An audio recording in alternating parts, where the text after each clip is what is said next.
font l'actu et ils sont sur RJFM. 7h45, l'invité du jour. Merci d'être avec nous, on est en direct, il est pile 7h45, vous pouvez régler votre montre en ce début de semaine. On va parler de l'IFSI, l'Institut de formation en soins infirmiers de Montluçon. Ce matin, on connaît évidemment ces formations en soins infirmiers, c'est le nom de cette structure. On connaît les formations en aide-soignante. Et puis, il y a une nouvelle formation qui arrive, la préparation au diplôme d'état d'ambulancier. Ça va ouvrir pour une première session au mois de décembre et on va en parler avec nos trois invités, trois formateurs de l'IFSI qui sont avec nous ce matin. Isabelle Verhulst, Jérôme Coutier, Olivier Doucet, bonjour. Bonjour. Merci à tous les trois d'être avec nous ce matin, d'être venus nous présenter cette formation donc qui est vraiment toute nouvelle sur le bassin montluçonnais. Expliquez-nous pourquoi, comment tout cela s'est mis en place, pourquoi une formation d'ambulancier à l'IFSI. Parce que le besoin se fait sentir en termes de nouveaux professionnels, puisque maintenant ce sont des professionnels de santé et du transport sanitaire. Donc le bassin montluçonnais a besoin de ces professionnels. Donc on a eu l'agrément pour pouvoir ouvrir une formation d'ambulancier. Alors comment ça se passe justement ? Vous dites on a eu l'agrément, il y a j'imagine tout un cheminement. Évidemment, on n'ouvre pas une formation comme ça en claquant des doigts. Oui, il y a tout un dossier qui a été réalisé, qui nous est demandé, et puis une prospection pour évaluer à peu près le besoin. Et à partir de là, on a rempli les documents administratifs et on a eu l'agrément pour une formation basée sur l'apprentissage pour 10 apprenants. On va en parler dans un instant de toutes les modalités, mais c'était vraiment un besoin. Comment vous l'avez senti ça ? Vous travaillez évidemment avec des professionnels de santé, les ambulanciers donc en font partie. Vous êtes vraiment dit sur le bassin, il manque de professionnels finalement dans ce secteur d'activité-là ? Qui peut répondre ? Alors je veux bien vous répondre. Donc oui, il y a un vrai besoin, ainsi qu'en témoignent en fait les professionnels donc de transport sanitaire, les ambulanciers, mais aussi de multiples offres d'emploi disponibles sur la page de Pôle Emploi par exemple, et ce qui s'explique en partie en tout cas par rapport à la population qui est quand même vieillissante sur notre bassin, avec des soins chroniques et donc un besoin d'être accompagné pour se rendre en consultation ou lors d'hospitalisation. Oui, bien sûr, ça c'est une réalité nationale, le fait que il manque des jeunes ou des moins jeunes d'ailleurs qui sont formés à ces métiers-là, c'est une vraie problématique nationale. Allez-y. Oui, tout à fait, c'est une vraie problématique nationale et avec des besoins de plus en plus croissants, bien évidemment. Et ça, évidemment, va continuer, parce qu'on connaît le vieillissement de la population, notamment dans notre département. Il y a des formations ailleurs dans la région où vous allez être vraiment pionnier en la matière. Et ça existe dans d'autres villes de la région. Oui, Moulins a une formation aussi d'ambulancier. Clermont-Ferrand a une formation d'ambulancier. Oui, il y a d'autres structures, que ce soit de formation d'ambulancier ou d'auxiliaire ambulancier, qui est aussi le professionnel qui collabore avec le diplômé d'État. Oui, bien sûr.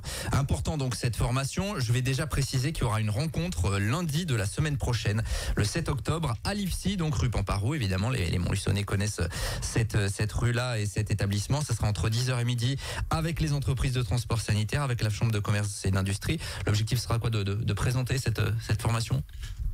Alors oui, sur ce temps-là, il est prévu bien sûr que nous puissions échanger, répondre aux entreprises à leurs questions éventuelles, mais aussi de présenter très concrètement l'organisation même de cette formation avec les différentes périodes, et puis aussi d'évoquer autour de la collaboration institut et puis employeur pour qu'on puisse être au plus près des attendus de chacun.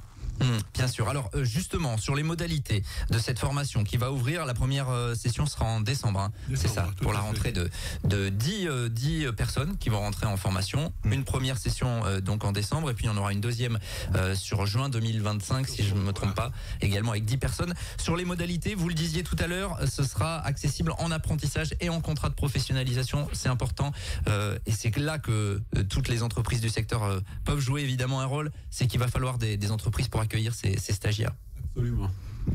Il va nous falloir des entreprises pour accueillir tous ces stagiaires, de façon à ce que ce soit une formation en alternance pure, avec un temps égal à l'école et un temps égal chez l'employeur, de façon à pouvoir acquérir un maximum de compétences pour pouvoir exercer en toute sécurité, en toute responsabilité le métier d'ambulancier. En termes de rythme, ce sera quoi? Ce sera une semaine ou 2 jours, 3 jours? C'est encore défini tout ça ou? Alors, tout est défini, oui. C'est des périodes en alternance, donc chez l'employeur, et des périodes à l'institut pour former, tant en termes de contenu pratique que théorique, avec même de la simulation. Et puis, il y a même 3 stages de prévus dans différents secteurs. Vous vouliez ajouter quelque chose peut-être, non?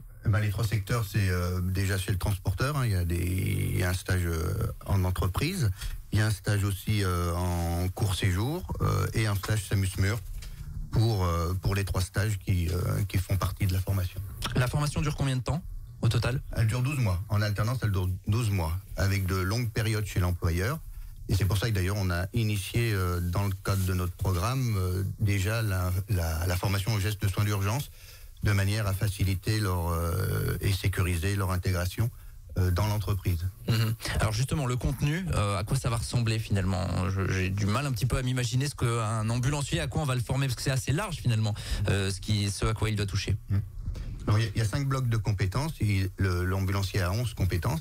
C'est relativement nouveau puisque c'est depuis 2022 que le programme a été refait. Et donc à partir de là, maintenant, c'est un professionnel de santé. Donc il est amené à avoir des connaissances aussi bien dans le confort, dans l'hygiène des personnels, sur le plan relationnel aussi, puisque il est amené à véhiculer des personnes, et comme on le disait, une personne vieillissante et atteinte de maladies chroniques. Il est aussi amené à assurer des soins d'urgence, parce qu'il peut avoir des missions d'urgence, d'où l'intérêt de le former assez rapidement dans les gestes de soins d'urgence. Voilà, donc c'est vraiment un partenaire de santé important aujourd'hui. Oui. Ouais, vous le disiez tout à l'heure, qui a un rôle important avec une formation, me semble-t-il, qui depuis quelques années maintenant a été renforcée. 300 heures supplémentaires de formation, ce qui porte le total de temps de formation à 801 heures.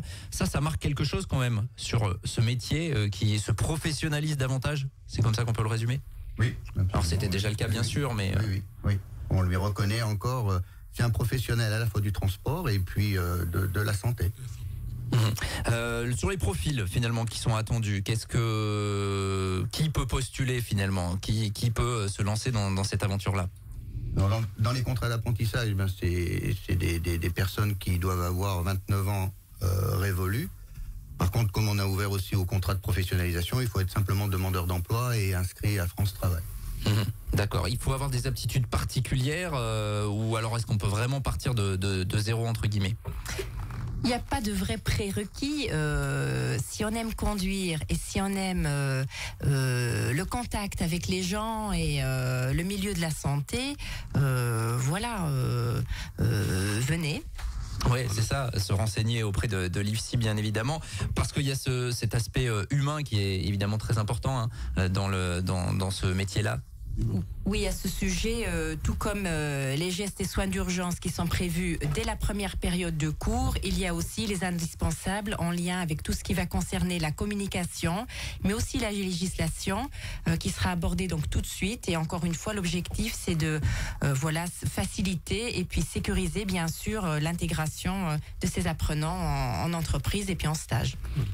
Bien sûr, il y a tout le côté sécurité routière également, conduire les patients, les personnes hospitalisées à bon port en toute sécurité, bien évidemment. Donc ça fait partie incontournable de la formation, bien évidemment. Oui, c'est vrai qu'il y a cet aspect-là aussi, la conduite tout simplement, puisqu'on conduit évidemment avec des véhicules à moteur les patients.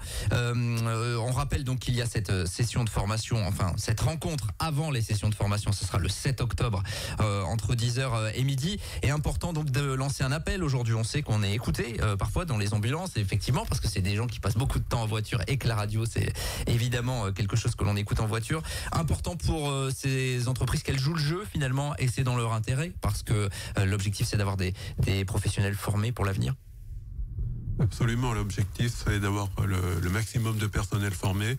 L'objectif c'est de pouvoir établir un partenariat avec les entreprises d'ambulance de façon à pouvoir former des professionnels de qualité à même de transporter nos patients dans les années à venir.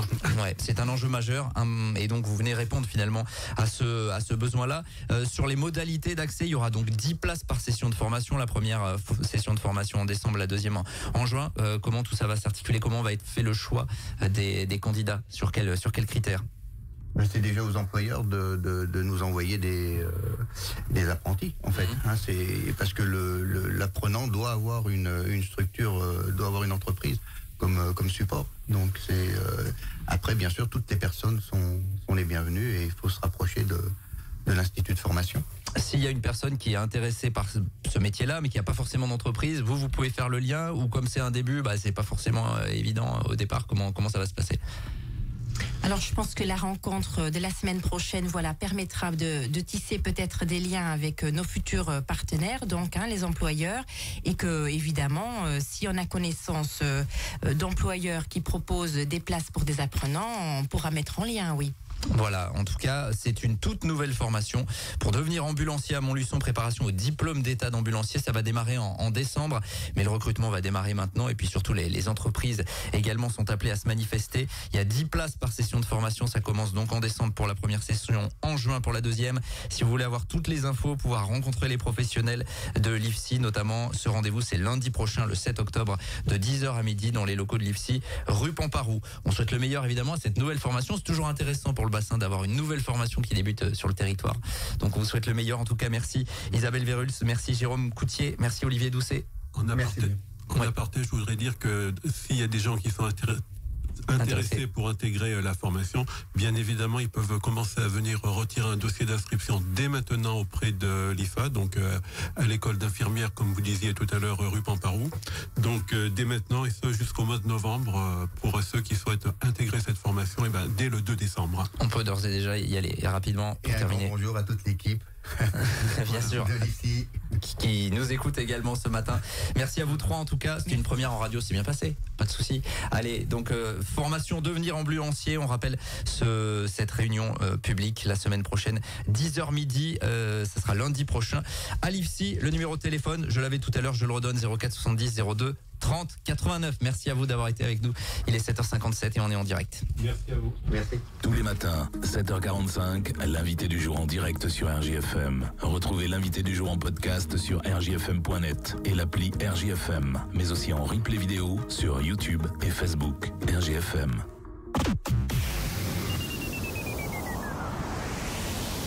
Alain Bayard,